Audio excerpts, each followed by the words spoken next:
ಬಸ್ಯ ನೋಡೋರ ಕಣ್ಣಿಗೆ ಕುಖ್ಯಾತ ಕಳ್ಳ, ಅಂಗುಲಿಮಾಲ, ರಾಬಿನ್ ಹುಡ್, ಕನ್ನೆ ಶಿವರಾಮ ಥರ. ಇದು ನಿಜ ಕೂಡ. ಆದ್ರೆ ಬಸ್ಯ ಕದ್ದಿದ ಚಿನ್ನಾಭರಣ ಹಣವೆಲ್ಲ ಈತನ ಬಳಿ ಇಟ್ಟುಕೊಂಡಿದ್ರೆ ನಿಜಕ್ಕೂ ಇವತ್ತು ಕೋಟ್ಯಾಧಿಪತಿ ಶ್ರೀಮಂತರಾಗಿ ಮೆರೆಯಬಹುದಿತ್ತು. ಆದ್ರೆ ಬಸ್ಯ ಒಂಥರ ಬಿಂದಾಸ್ ಮ್ಯಾನ್. ನಾನಾಯ್ತು, ನನ್ನ ಲೈಫ್ ಆಯ್ತು ಅಂತ ಸುಮ್ಮನೆ ಕೈ ಕಟ್ಕೊಂಡು ತಲೆ ತಗ್ಗಿಸಿಕೊಂಡು ಇದ್ದವನಲ್ಲ. ಎಲ್ಲರಿಗಾಗಿ ನಾನು, ನನ್ನಿಂದ ಎಲ್ಲರೂ ಅಂತ ಬದುಕಿದ್ದ ಮೋಜುಗಾರ, ಸೊಗಸುಗಾರ. ಅನ್ಯಾಯವಾದಾಗ ಮರ ಹತ್ತಿ ಪ್ರತಿಭಟಿಸಿ ಎಲ್ಲರ ಗಮನವನ್ನ ತನ್ನತ್ತ ಸೆಳೆಯುತ್ತಿದ್ದ ಹೋರಾಟಗಾರನಾಗಿದ್ದ. ಅದೇ ರೀತಿ ಖುಷಿಯಾದಾಗ ಬಾತ್ರೂಮ್ ಸಿಂಗರ್ ಥರ ಹಾಡುತ್ತಿದ್ದ. ತಾನೇ ಹಾಡುಗಳನ್ನ ಬರೆದು ಗುನುಗುತ್ತಾ ಆನಂದ ಹೊಮ್ಮುತ್ತಿದ್ದ. ಕುಖ್ಯಾತ ಬಸ್ಯನಿಗೂ ಜೀವನ ಅಂಶಗಳು ಮೈಗೂಡಿದ್ವು. ತಲೆ ಎತ್ತಿ ಎದೆಯುಬ್ಬಿಸಿ ಖುಷಿಯಿಂದ ಬದುಕೋದನ್ನ ರೂಢಿ ಮಾಡಿಕೊಂಡಿದ್ದ. ಈತನ ಎಪಿಸೋಡ್ನಲ್ಲಿ ಕೆಲ ಅಚ್ಚರಿ ಸಂಗತಿಗಳು ಎಲ್ಲಿವೆ ನೋಡಿ.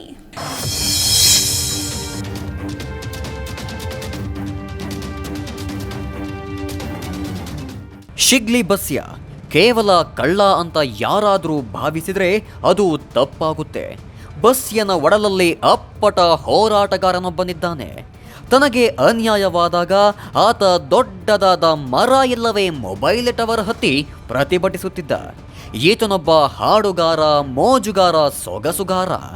ತಾನೇ ಬರೆದ ಹಾಡುಗಳನ್ನು ಬರ್ಕೊಂಡು ಸಂಗೀತ ಸಂಯೋಜಿಸಿ ಹಾಡ್ತಾ ಇದ್ದ. ಈತ ಹಾಡುವ ಪರಿ ನೋಡುಗರನ್ನ ಮೋಡಿ ಮಾಡುತ್ತೆ.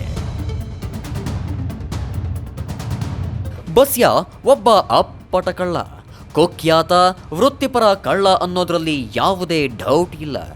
ಗುರುತಿಸಿದ ಮನೆ ಮಿಸ್ಸೇ ಆಗ್ತಿರ್ಲಿಲ್ಲ. ಪಟ್ಟು ಹಿಡಿದು ಗೊರೆಯಿಟ್ಟು ಕೂತರೆ ಯಾವ ಕೆಲಸವೂ ಮಿಸ್ ಆಗ್ತಿರ್ಲಿಲ್ಲ.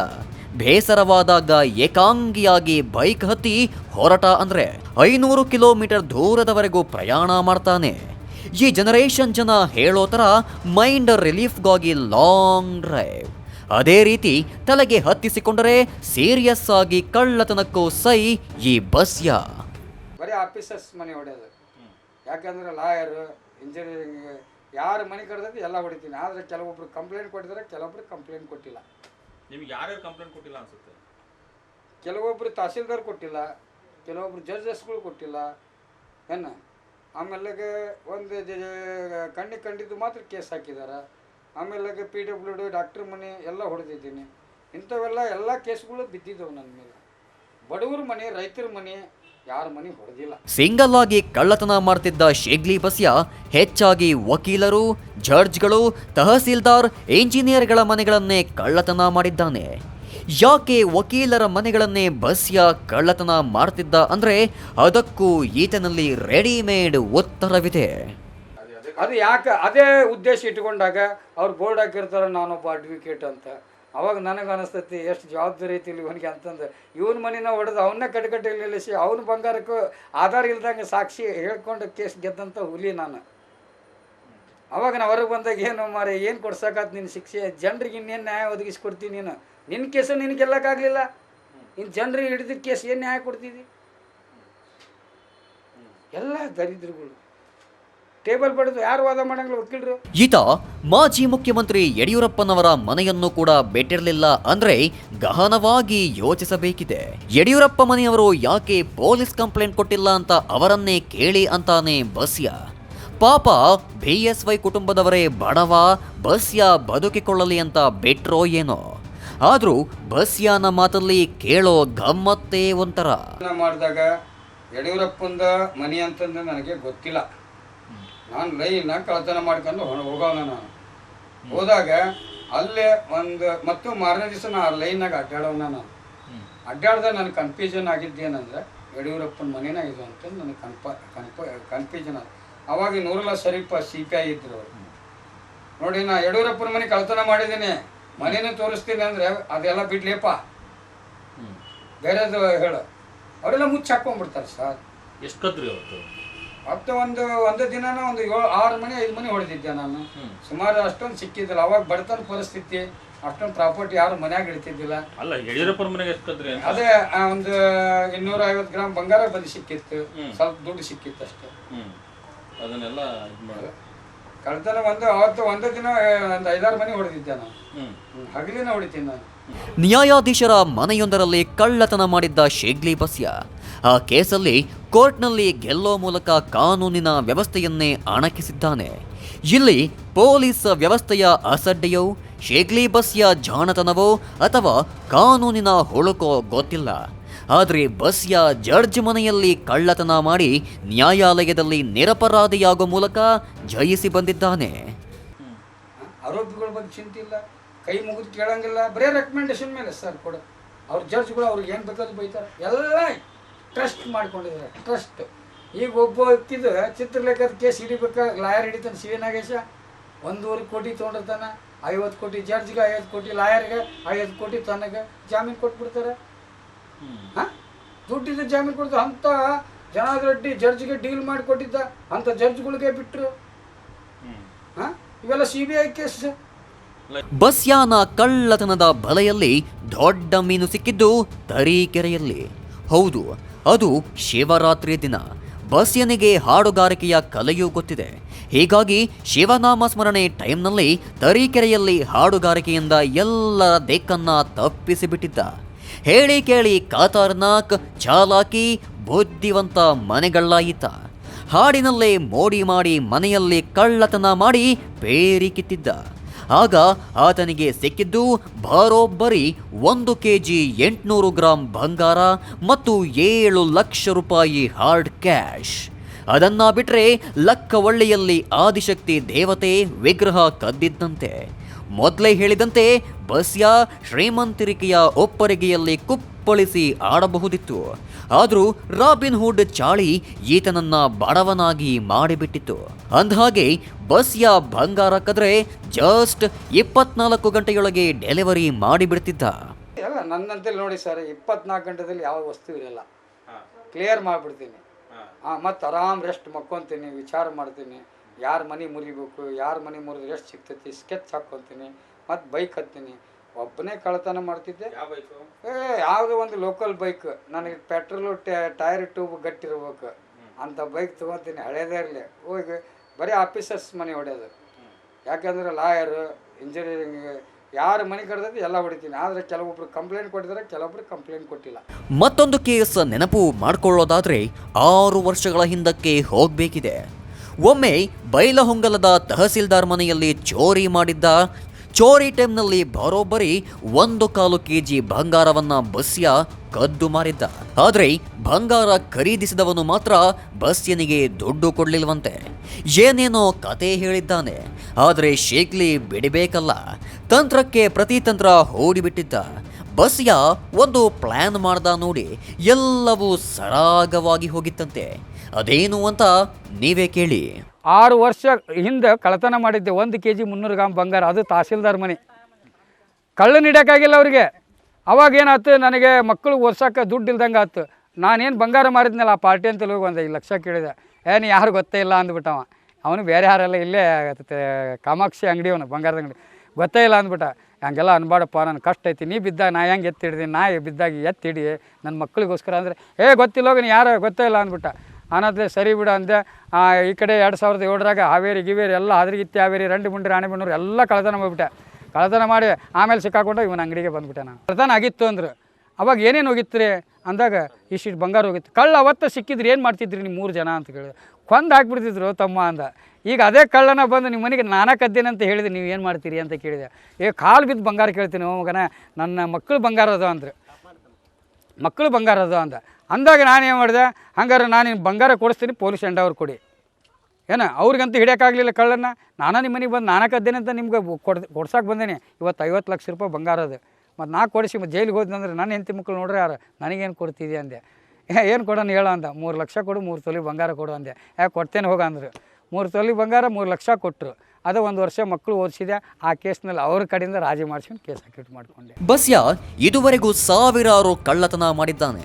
ಆದರೆ ಈತನ ಮೇಲೆ ಬುಕ್ ಆಗಿರೋದು 260 ಕೇಸ್ಗಳು ಮಾತ್ರ. ಬಸ್ಯ ತನ್ನ ಜೀವಮಾನದ ಬಹುಪಾಲು ಸಮಯವನ್ನ ಜೈಲಿನಲ್ಲಿ ಕಳೆದಿದ್ದಾನಂತೆ. ಆದರೆ ಜೈಲಿನಲ್ಲಿ ಈತನಿದ್ದ ಅಂದರೆ ಹೆಂಡತಿ ಮಕ್ಕಳಿಗೆ ಬೇಕಾದ ಎಲ್ಲ ಸವಲತ್ತನ್ನ ಕೊಟ್ಟೇ ಜೈಲು ಬಾಗಿಲು ಬಡಿಯುತ್ತಿದ್ದ. ಬಸ್ಯ ಒಂದು ಸಲ ಪೊಲೀಸರಿಗೆ ಸಿಕ್ಕಿಬಿದ್ದ ಅಂದ್ರೆ ಅವನು ಪೊಲೀಸರೊಂದಿಗೆ ಒಂದು ಕಮಿಟ್ಮೆಂಟ್ ಮಾಡಿಕೊಂಡೇ ರಿಕವರಿ ತೋರಿಸೋದು. ರಿಕವರಿಯಲ್ಲಿ ಶೇಗ್ಲಿಗೂ ಒಂದು ಪಾಲು ಸಿಕ್ಕ ಮೇಲೆ ಆತ ಅದನ್ನ ಹೆಂಡತಿ ಮಕ್ಕಳಿಗೆ ಕೊಟ್ಟು ಜೈಲು ಸೇರೋದು.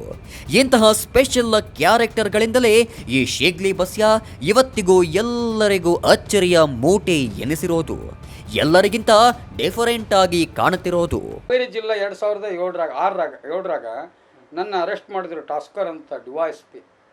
ಆಗ ನನ್ನಂತಲೇ ರಿಕವರಿ 6 kg ಬಂಗಾರ ರಿಕವರಿ ಮಾಡಿದರು. ಅದರಲ್ಲಿ 5 kg ಬಂಗಾರ ಅವ್ರು ತಿಂದರು, ಯಾರೋ ಅಧಿಕಾರಿಗಳು. 1 kg 300 ಗ್ರಾಮ್ ಬಂಗಾರ ಕೇಸ್ನಾಗ ಇಟ್ಟರು. ಕೇಸ್ ಹಾಕಿದಾಗ DYSP ಅಂತಾನೆ, ಹೆಂಗೆ ಕೇಸ್ ಹಾಕಿದ್ಲೇ ಮಗನ ಅಂದ. ನಾ ಕದ್ದಿದ್ದಂತೂ ಯಾರು ನೋಡಲಿಲ್ಲ ನಂದು, ನಾನು ಕಳ್ಳ ಅಂತ ಹೇಳ್ಕೊಂಡಿದ್ದಕ್ಕೆ ಕಳ್ಳ ಆದೆ. ಆದರೆ ನೀನು ನನ್ನ ಎಲ್ಲರಿದ್ರು ಪೊಲೀಸರಿದ್ರಿಗೆ ಎಲ್ಲರಿದ್ರಿಗೆ ಕಳ್ಳ ಆದಿಲ್ಲ, ನನಗೂ ನಿನಗೇನು ವ್ಯತ್ಯಾಸ ಲೇ ಮಗನ ಅಂದೆ ನಾನು. ಯಾಕಂದರೆ ಕಳ್ಕೊಂಡವರಿಗೆ 5% ಕೊಡ್ತಾ ಇದೆಯಾ, 90% ನೀನೇ ತಿಂತಾ ಇದೆಯಲ್ಲ, ಇದು ಯಾವ ನ್ಯಾಯ ಅಂದೆ ನಾನು ನೀನು ಅಷ್ಟೇ ಅಂದೆ. ಅಂದಿಂದಾಗ ಅದ್ರಾಗ ನನಗೂ ಅರ್ಧ kg ಕೊಟ್ಟರು.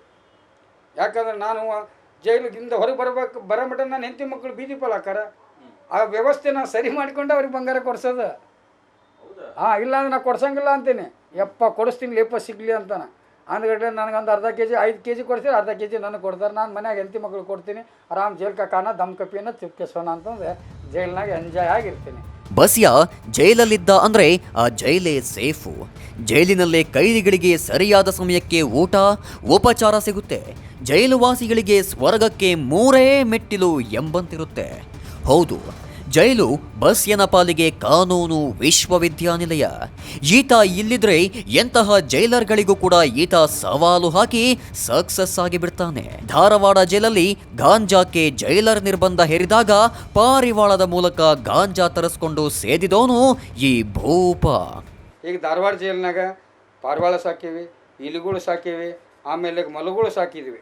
ಸಾಕಿದಾಗ ಹಿಂಗೆ ಗಾರ್ಡನ್ ಮಾಡ್ಕೊತೀವಿ. ಬೇಜಾರಾದಾಗ ಅಲ್ಲಿ ಗಾಂಜಾ ಹೊಡ್ಕೊಂತ ಅವಕ್ಕೆಲ್ಲ ತಿನ್ನಿಸ್ಕೊಂತ ಅವಕ್ಕೂ ಗಾಂಜಾ ಹೊಡಿಸ್ಕೊಂತನ ಆಟ ಆಡ್ತಿದ್ವಿ ನಾವು. ಇಲಿಗಳು ಆಟ ಡ್ಯಾನ್ಸ್ ಮಾಡೋದೆಲ್ಲ ಮಾಡಿಸ್ತಿದ್ವಿ. ಅವಾಗ ಜೈಲು ಇನ್ನು ಮುಂದೆ ಒಬ್ಬ ಸೂಪರ್ಡೆಂಟ್ ಬರ್ತಾ ಇದ್ದಾನೆ, ಏನು ತಿನ್ನೋಕ್ಕಾಗೋದಿಲ್ಲ, ಇನ್ನು ಮುಂದೆ ನೀವು ಟೈಟ್ ಭಾಳ ಕಷ್ಟ ಆಕೈತಿ ಅಂದರೆ, ಎಂಥ ಕಷ್ಟ ಕೊಡ್ತೀನಿ ನೋಡ್ಕೊತೀನಿ ಹೋಗ ಅಂದೆ. ಎಂಥ ಕಷ್ಟ ಕೊಡ್ತೀನಿ ನೋಡ್ಕೊತೀನಿ ಹೋಗ ಮುಂದೆ ನೀ ಕೊಡು ಆಮೇಲೆ ಅಂದೆ. ಬಂದೆ ಸೂಪರ್ಡೆಂಟ್ ಅವ ಮೀಟಿಂಗ್ ಮಾಡಿದ, ಇಲ್ಲೆಲ್ಲ ಏನೂ ನಡೆಯಂಗಿಲ್ಲ, ನನ್ನ ಇದ್ರಾಗ ನೀವು ಸರಿಯಾಗಿರ್ಬೇಕು, ಇಲ್ಲ ಅಂದ್ರೆ ಒಳಗೆ ಹಾಕ್ತೀನಿ, ನಿಮ್ಮ ಪನಿಷ್ಮೆಂಟ್ ಮಾಡಿ ಬೇರೆ ಬೇರೆ ಜೈಲಿಗೆ ಕಳಿಸ್ತೀನಿ ಅಂದ. ಅದನ್ನೆಲ್ಲ ನೋಡ್ಕೊಂತಿ, ಅದನ್ನ ಯಾಕೆ ಇಷ್ಟಪಡ್ತಿದ್ದಿ, ನಾಳೆ ನಾನು ಗಾಂಜಾ ತರಿಸ್ತೀನಿ ಅಂದೆ ನಾನು. ಅದು ಹೆಂಗೆ ತರಿಸ್ತಿದ್ದಿ, ನಮ್ಮ ಆಫೀಸರಿಗೆ ಎಲ್ಲರಿಗೂ ಚೆಕ್ ಮಾಡಕ್ಕೆ ಬಿಡ್ತೀನಿ ಅಂದ. ನನಗೂ ಚೆಕ್ ಮಾಡು, ನನಗೂ ಮಾಡಿಬಿಡು, ನೀನು ಎಲ್ಲ ಚೆಕ್ ಮಾಡ್ಕೊಂಡು ರೂಮ್ ಎಲ್ಲ ಸರ್ಚ್ ಮಾಡಿ ಹೋಗು, ಆಮೇಲೆ ಬೆಳಗ್ಗೆ ಬಾ, ನೀನು ಗಾಂಜಾ ಚಿಲ್ಮಿ ಹಿಡ್ಕೊಂಡು ಹೊಡಿತಿರ್ತೀನಿ ಅಂದೆ ನಾನು. ಅದು ಹೆಂಗೆ ತರಿಸ್ತಿಲ್ಲ ಅಂದ. ಅವಾಗ ತರಿಸಿಂದ ಹೇಳಿದ್ದೆ ನಾ ಕಥೆನ.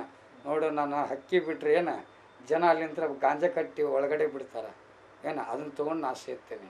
ಅದು ಇಲ್ಲ ಅಂದ್ರೆ ಸಿಗ್ಲಿ ಬಸ್ಸೆ ಮತ್ತು ಗಿಡ ಹತ್ತಿ ಹುಚ್ಚನಂಗೆ ಹೋರಾಟ ಮಾಡ್ಬೇಕಾಕತಿ. ನಾ ಕೇಳೋದು ನ್ಯಾಯವಾಗೇ ಇರ್ತೈತಿ. ನನಗೆ ಶಿಕ್ಷಣ ಕೊಟ್ಟಿದ್ದೀವ್ರಿದು. ಜೈಲಲ್ಲಿ ಸ್ವಲ್ಪ ಎಡವಟ್ಟಾಯ್ತು ಅಂದ್ರೆ ಬಸ್ಯ ಮರ ಹತ್ತಿದ ಅಂತಾನೆ ಲೆಕ್ಕ.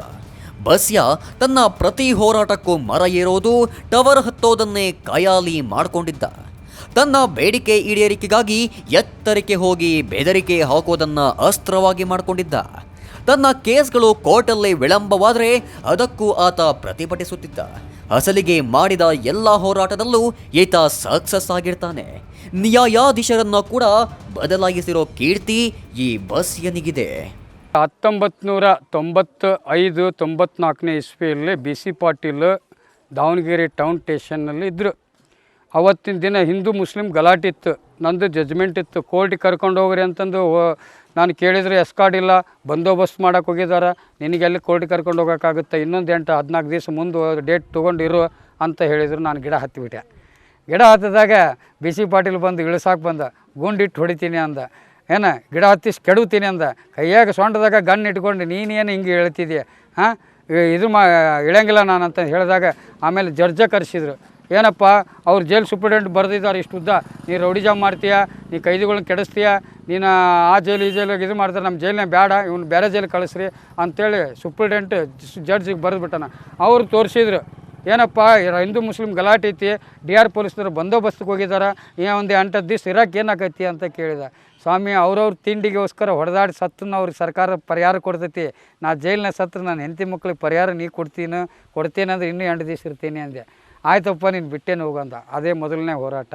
ಅಲ್ಲಿ ಅಂತ ನನಗೆ ಗೆಲುವು ಕಂಡು ಬಂದಾಗ ನಾನು ಮುಂದುವರ್ಸ್ಕೊಂತನೇ ಬಂದೆ. ಆಮೇಲೆ ಶಿವಮೊಗ್ಗದಾಗ ಗಾಂಜಾ ಕೊಡೋಂಗಿಲ್ಲ ಅಂದರು, ಗಿಡ ಹತ್ತಿದೆ. ಕೊಡಲಿಲ್ಲ ಅಂದರೆ ಇಳಿಯೋಂಗಿಲ್ಲ, ಇಲ್ಲೇ ಗಾಂಜಾ, ಯಾಕಂದ್ರೆ ನೀನು ಕೊಟ್ಟಿದ್ದು ಗಾಂಜಾ ನನ್ನಂತಲೇ ಐತಿ, ನಾನು ತೋರಿಸ್ತೀನಿ ಪಬ್ಲಿಕೇಶನ್ಗೆ, ನೀನು ಗಾಂಜಾ ಕೊಡಲೇಬೇಕಂತಂದು ಇಡೀ ರೌಡಿಗಳು ಎಲ್ಲರೂ ಗಾಂಜಾ ಸೀಜ್ ಮಾಡಿದ್ದನ್ನು ವಾಪಸ್ ತೊಗೊಂಡ್ವಿ. ಆಮೇಲೆ ಗಿಡ ಇಳಿದು ಗಾಂಜಾ ಹೊಡೆದು ಇಳಿದೆ. ನೀನು CC ಕ್ಯಾಮ್ರಾ ಕೋರ್ಟ್ನಲ್ಲಿ ಅಳವಡಿಸಿದ್ರೆ ಇವತ್ತು ಜಡ್ಜನ್ ಕೊಲೆ ಮಾಡಿದ್ರು ಯಾರು ಕೊಲೆ ಮಾಡಿದ್ರು ಅಂತ CC ಕ್ಯಾಮ್ರಾದಾಗ ಕಂಡು ಬರ್ತೈತಿ. ಒಬ್ಬ ಸಿಗ್ಲಿ ಬಸ್ಸ ಒಬ್ಬ ಇಷ್ಟು 25 ಮಂದಿ ಅಡ್ವೊಕೇಟ್ ಎಲ್ಲರಿಗೂ ಹೊಡೆದಿದ್ದಾನ, ವಕೀಲನ ಬಳ ಕಡ್ದಾನ, ಜಡ್ಜ್ಗೆ ಅವಾಚ್ಯ ಶಬ್ದ ಬೈದಿದ್ದಾನ. ಆದರೆ 3 ಮಂದಿ ಪೊಲೀಸ್ ಎಸ್ಕಾಟ್ ಇಟ್ಕೊಂಡು ಬಂದವನ ಕೈಯಿಂದ ಇವ್ರು ಹೊಡೆತ ತಿಂದಿದ್ದಾರಾ? ಹಾಂ, ಸಿಗ್ಲಿ ಬಸ್ಸನಿಗೆ ಹಲ್ಲ ಇಲ್ಲ, ಹೆಂಗೆ ಬಳ ಕಡ್ದವನು. MLC ನಂದು 12:45 ಆಗೈತಿ, ಆ ವಕೀಲಂದು 2:15 ಆಗೈತಿ. ಹಾಂ, ಯಾಕೆ ಸಮಯ ಇಷ್ಟು ಡಿಫ್ರೆನ್ಸ್ ಹೊತ್ತು? ಅದೇ ಡಾಕ್ಟ್ರ್ 2 ಮಂದಿಗೆ ಸಾಕ್ಷಿ ಅದಾನ. ನಾ ಅದಕ್ಕೆ ಹೇಳಿದೆ, ಈ ಕೋರ್ಟ್ನಲ್ಲಿ ನನಗೆ ನ್ಯಾಯ ಸಿಗೋದಿಲ್ಲ, ನನಗೆ ಶಿವಮೊಗ್ಗ ಅಥವಾ ಧಾರವಾಡ ಅಥವಾ ಗದಗಿಗೆ ಟ್ರಾನ್ಸ್ಫರ್ ಮಾಡಿಕೊಡಿ, ಅಲ್ಲಿ ನಾ ಕೇಸ್ ನಡೆಸ್ತೀನಿ ಅಂತ ಸ್ಟೇ ಆರ್ಡರ್ ತಂದೇನೆ. ಈಗ ಅದು ಒಂದೇ ಕೇಸ್. ಶೀಗ್ಲಿ ಬಸ್ಯ ಈ ಕಾರಣಕ್ಕೆ ಹೋರಾಟಗಾರ ಅಂತ ಹೇಳೋದು ತನಗೆ ಮಾತ್ರವಲ್ಲ, ತಪ್ಪು ನಡೆದಾಗ ಸಹಿಸಿಕೊಳ್ತಿರಲಿಲ್ಲ, ನೇರವಾಗಿ ಮುಖಕ್ಕೆ ಹೊಡೆದಂತೆ ಹೇಳಿ ಹೋಗ್ತಾ ಇದ್ದ. ಇಂತಹ ಹಲವು ಚಿತ್ರ ವಿಚಿತ್ರ ವ್ಯಕ್ತಿತ್ವ ಮತ್ತು ವಿಚಾರಗಳಿಂದ ಶೀಗ್ಲಿ ಬಸ್ಯ ಇವತ್ತಿಗೂ ಎಲ್ಲರಿಗೂ ಇಂಟ್ರೆಸ್ಟಿಂಗ್ ಪರ್ಸನಾಲಿಟಿ ಆಗಿದ್ದಾರೆ.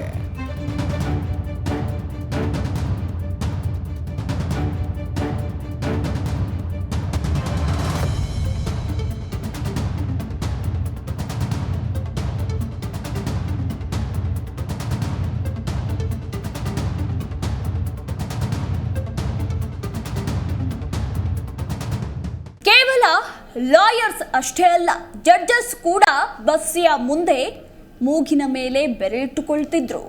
ಅಂತಹ ಚಾಲಾಕಿತನ ಬಸ್ಯ ಏನ್ ಮಾಡ್ತಿದ್ದ ಗೊತ್ತಾ? ಹೇಳ್ತೀವಿ ಆಫ್ಟರ್ ಅ ಸ್ಮಾಲ್ ಬ್ರೇಕ್ನ ಬಳಿಕ.